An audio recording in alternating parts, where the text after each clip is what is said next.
What's going on, guys? It's Zach back with another video. In this video, I'm going to be talking about what I eat in a day as a vegan bodybuilder.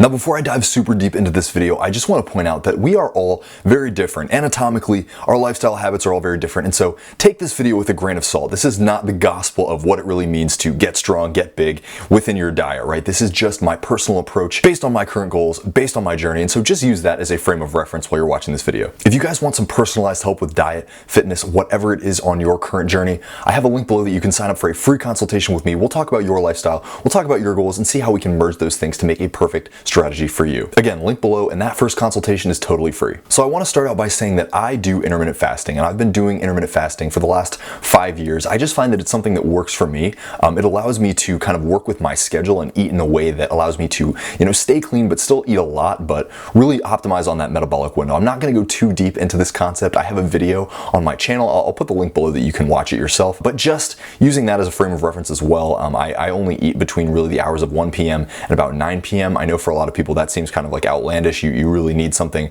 first when you start your day out, but it just works for me, and so that's kind of the first thing that I'll point out. I usually start my day out with a cup of coffee or a cup of tea. I keep it black just to make sure that it doesn't kick my metabolism into gear.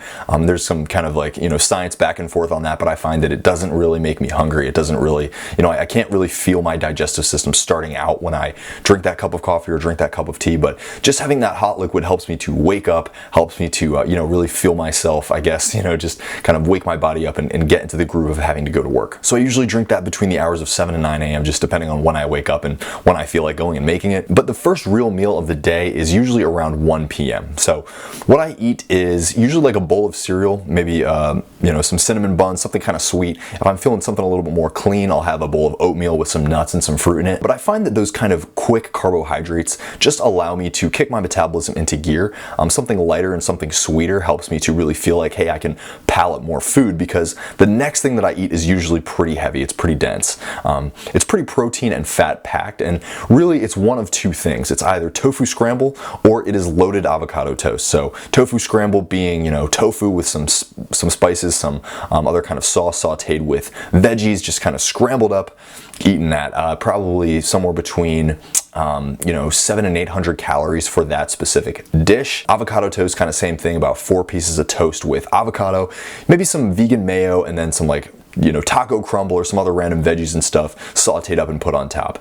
Both of these things are very easy to make. They don't take a huge amount of time, but this period of eating, right, this 1 p.m. period when I have my first real meal, this is usually my first real break from work, right? So this is when I'm kind of just like taking a load off, getting out of that tunnel vision of being on Zoom all day with my clients, and just taking some time for myself, right? I like to be in the kitchen, work with my hands, cook something up, just be present. Overall, the making process, like I said, of these two food items is pretty simple. It really only takes about 10 minutes for each one, but I'm in the kitchen for about 45 minutes just putzing around, listening to my podcast, and like I said, just being present, taking some time for myself. Again, both of these items are pretty dense, and the reason that I usually try to have the biggest meal at this time is just because when you first kick your metabolism into gear, that is when it is most effective, and I just find for myself it's easiest to palate a good amount of food at this time. So like I said, between 700 and 800 calories for both of those meals. Altogether with the cereal or whatever else it is, I'm probably having about 1,000 calories within this 45-minute frame. But there's not much else for me to add here, really. It's just, it's very intuitive. I just listen to myself and what I'm capable of eating at that time. I don't try to force myself at any point. I just know that all I'm trying to do is eat as much as I can and as clean as I can, and I do a pretty good job of this. So until my next meal, what I'm doing is usually just snacking on raw veggies, and for me, it's pretty much either raw kale or raw spinach. And a lot of people are like, Zach, that sounds disgusting. How can you just eat raw spinach and raw kale? Well, I've trained myself. That's really the only answer here, and I just find that it's almost like materialized water. It doesn't necessarily taste bad. It doesn't taste great, but it doesn't taste like much of anything until you just eat too much of it, and those nucleic acids, both of these things are very protein dense, and so they get very acidic, and if you eat too much of it, it does start to kind of taint your mouth. But I just find that this is a very easy way for me to get those veggie fruit macros that seem so elusive for a lot of people, but just kind of snacking on these things throughout the day until my next meal just allows me to make sure I'm getting plenty of leafy greens. The next meal that I eat is usually somewhere between 4 and 6 p.m. And it's very similar to the first big meal. It's very protein dense, very healthy fat dense, a good amount of carbs in there as well. And usually this is something that I've prepped, right? So it's pretty much, chili, curry, something that's very easy to put in a crock pot and cook, and then put in Tupperware, put in the fridge, and have plenty of it throughout the week. Again, when I'm eating this meal, I'm being very intuitive. I'm just kind of listening to my body. I'm listening to what I'm capable of taking in, not really trying to force myself, just making sure that I have, this meal designated that I can make sure I'm getting that protein that I need, and having a good high energy meal carved out for the day. I also pair this with veggies, like I said, maybe some other kinds of carbs for those of you that like curry, maybe some naan on the side. For those of you that like chili, maybe some kind of like, grilled cheese sandwich or something that I can dip into it. Again, vegan cheese, baby, I'm vegan 100%. But other than that, again, yeah, it's very intuitive, guys. I'm not forcing myself. I'm just listening to what my body needs. And based on what I have prepared and what's easy for me based on my schedule, that's what I'm going to eat. The final big meal of the day for me is somewhere between 8 and 9:30 p.m., usually after I get back from the gym. And when I get back from the gym, I try to have a quick carb and a quick digesting protein. Usually that quick digesting protein is a shake. And the quick carb is like a PB&J, something like that I can just kind of like scarf down while I go and take a shower. After my shower, usually I have something very similar to the last two big meals. Either I've pre-prepared it or it's something that I have to make from scratch. It just depends on what my schedule is and what I actually have available in my fridge, but very, very similar. My go-tos are things like ramen. I love ramen, and there's so much that you can do with it. It's very, very versatile, very easy to make, very easy to experiment with as well. That's a huge factor for me. But other than that, things like burritos, mashed potatoes, beans, mixed veggies, on and on. The list goes on. I am somebody that has experimented for a really long time, and I've been doing this whole fitness thing for about 15 years almost at this point, and so I've gotten pretty good at just experimenting in the kitchen, working with different spices, trying what works, figuring out what doesn't work, and listening to yourself and just trying, right? That's the only way to really figure this stuff out. You can try recipes all the time, but I'm somebody that works a good amount.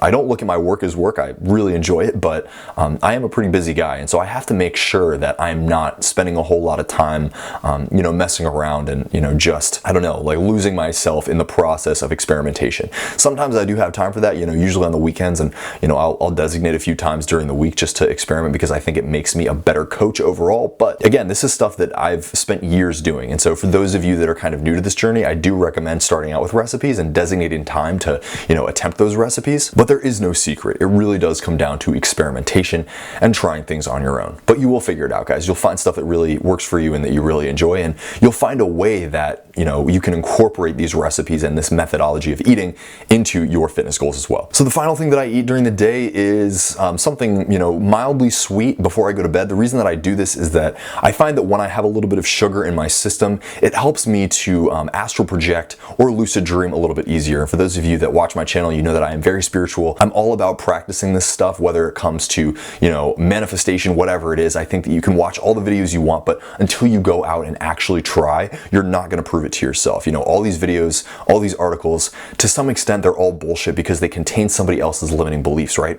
And so going out, trying a methodology that works for you, that is what's going to change your life. And so bringing it full circle when it comes to lucid dreaming, when it comes to astral projection, when it comes to anything conscious related, I just find that having a little bit of sugar in my system right before I go to bed helps me tremendously. So that's the nutshell, you guys. Other than that, I would just add that number one, I highly recommend everybody take a multivitamin. We as humans have the propensity to be deficient in all sorts of things, based on our, personal biology, genealogy, even the seasons. All these kinds of things can affect our body chemistry and where we potentially have vitamin and mineral deficiencies. Now, I know a lot of people look at vegans and they're like, oh, you guys are always going to be B12 deficient. You're always going to be iron deficient. But the reality is that, the majority of Americans are actually B12 deficient. And so unless you have gone to your doctor, gotten blood work done and guaranteed that you don't have any deficiencies, I think it's just a lot safer for us to all take a multivitamin. It covers a whole lot of bases. And if you still feel like you're struggling with things like fatigue or other kinds of ailments that you can't really put a finger on the source, go get some blood work done, get those answers for yourself. It is tremendously beneficial just to kind of get rid of these, issues, move forward with your life. What else is there to say, guys? The The next thing, I just want to hammer in the factor of intuition.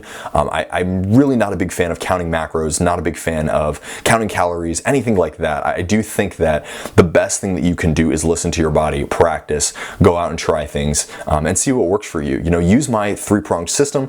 Number one, take action. Number two, reflect on that action. Number three, optimize, and then go take more action onward and onward and onward. I actually have a free mini course that I've created. I'll link that below that you guys can check that out. That'll help you kind of understand this three-pronged process. You can use it to apply in any area of your life, and especially when we're talking about fitness, super, super applicable. So again, link below to that, totally free. You guys can check it out on your own. Other than that, like I said, you guys, I do offer a free consultation, so if you want some more personalized help with this, happy to help you out. Subscribe to my channel, hit that little notification bell so you know my videos come out. And if you have any comments or questions, drop them below. I love chatting with you guys. I love to make content that is directly resonating with you guys, directly helping you guys where you are in life right now. So without further ado, much love, my friends. I'll talk to you later. Peace.